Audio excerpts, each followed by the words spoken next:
Ducks ain't big enough to do it to my face, can still really do it online.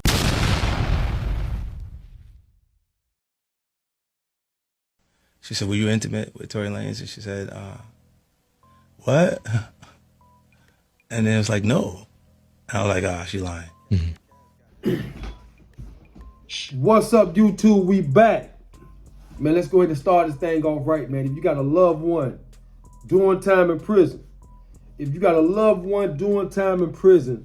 make sure you send them a copy of the #1 magazine publication in the nation, and that is Street Elements Magazine. If you got a loved one doing time in prison, I'm gonna remind you guys, because I can't explain to y'all once again how it feels to hear your name during mail call. So if you want to send your loved one a copy today, go ahead and go to my website, streetelementsmagazine.com or streetelementsmag.com, and send your loved one a copy today. Also hit that like button, hit that follow button, hit the subscribe button, and let's keep pushing the platform forward. Today, I got Miss Y Hip Hop on the line, and we're going to talk about the Tory Lanez situation and Megan Thee Stallion.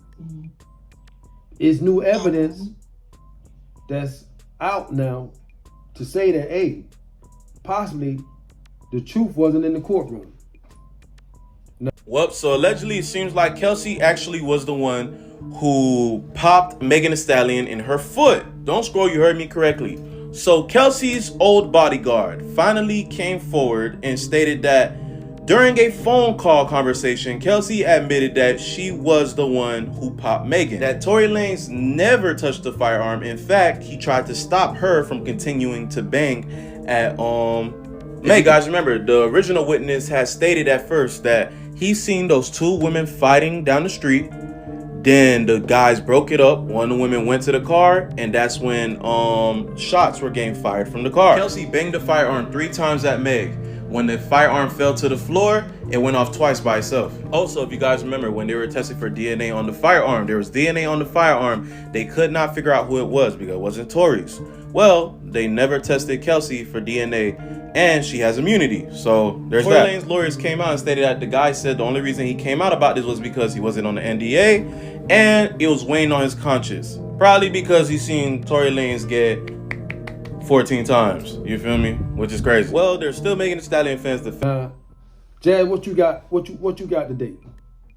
Okay, so I do want to read an excerpt from hotnewhiphop.com, and I want to start with an incident that happened a few days ago with Tory, that preceded them being able to get to the new evidence, which, just to mention, for reference, it was told allegedly to, the other team that, hey, there's new evidence that's going to be coming to the forefront.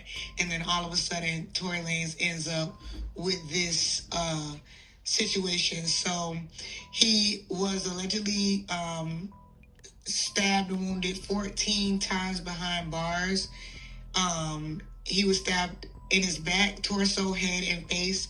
He suffered 2 collapsed lungs as a result of the attack, and the fellow inmate allegedly responsible for the stabbing was quickly identified as Santino Casio, who's currently serving a life sentence for a murder, attempted murder, and more.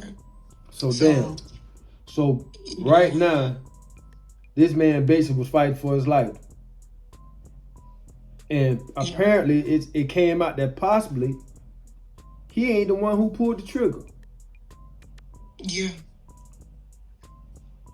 That's what he's saying. That is what he's saying.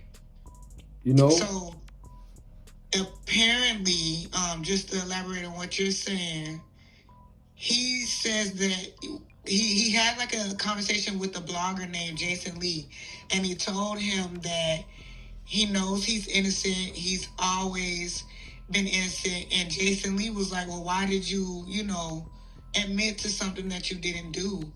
And he said it was because, honestly, it was a bunch of suppressed evidence that was kept away from him during the trial. Like, through the trial, they kept saying it was inconclusive on the gun DNA. But he said he always knew he never touched the gun. So he asked his lawyer to retest it.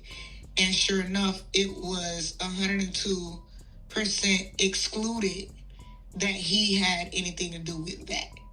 But the jury still found him guilty. Without that piece of evidence, though, if that makes sense. Like, they didn't even care to elaborate on that evidence the way that he's putting it.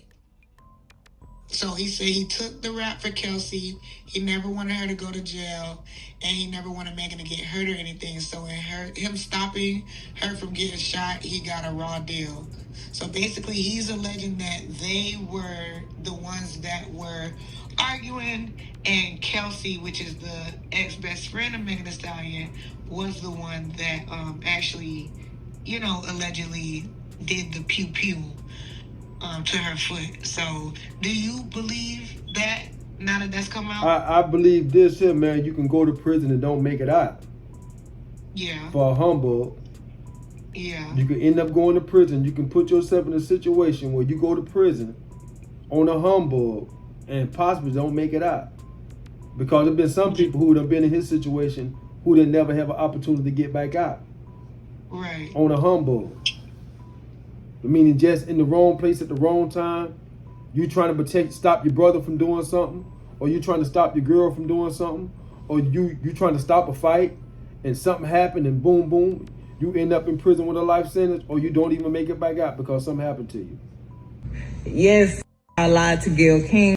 I probably know that you even ask me about that. I just want to talk about the shooting. Why'd you ask me about Tory? That's not what this is about. Even if I was, like once, maybe twice on a drunk night. Kept catching me out of my mind. You have an intimate relationship with him? Like sexual? Yeah. Megan, did you have a sexual relationship with Tory Lanez? Yes, that's my question. I didn't have a sexual relationship. Yeah. This is a learning lesson for Tory Lanez and hopefully everybody that was involved. That whatever they was involved in that night put everybody in danger. Yeah. I mean, like you said, that's a learning lesson for everybody, though. Right. Because it can happen that fast, if that makes sense. Like, it just goes to show. Because right before then, they was just all happy in the pool at the Kardashians' house, So just the fact that changed in that split second, and now he behind bars facing so much time, I'm pretty sure he didn't know that was going to go like that either. No, he didn't know that. And nobody really knew it was going to go like that. But when you out late night, drunk, maybe on drugs, and emotions flare up, and you got a weapon there, you never know what may happen just because it's the heat of the moment. It ain't until a reality check that say, damn, somebody actually got hurt. This when everybody look at the situation like, goddamn, Yeah. But the thing is, this man right now stabbed up in prison, and he feeling though he in prison for nothing. I mean, damn, how you think he feeling right now? I think he would be feeling, first and foremost, I do feel like he feels betrayed, because I don't think, if he is innocent, right, and again, I'm not sure because I wasn't there, so I don't like to just say, hey, yeah, this is it. But if he really did not do this, then you could think that your friend was your friend, and now, they done turned into your enemy, right? So that right there is hurtful. And then to add the insult to injury, like you said, you already fighting for your life with other people in prison that got their own stuff going on. So you don't even really get to dwell on the fact that you hurt from this situation if you are in there for nothing. And then on top of that, now you got to fight for your life because these niggas on something else in here, Mm-hmm. So I do feel bad that if he is innocent, that he even had to go through all of this. But it just brings me to, and I'm going to keep it a bean and a buck. This is just, and I think most people want to know this.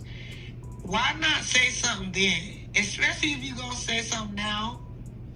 Because it's not like you were the victim, if you know what I mean. It's not like the victim, I can see the victim mispointing someone, or the victim saying, oh, well, I thought that this person did it, or they're so emotional. But if you're the person that didn't do it, why not exonerate yourself then? Not long ago, Unite the People was approached by a gentleman named Bradley James. Mr. James informed us he was working as the bodyguard and driver for Miss Kelsey Harris during Mr. Peterson's trial. As such, he was in close proximity and he had privy to conversations she was having with her husband and others.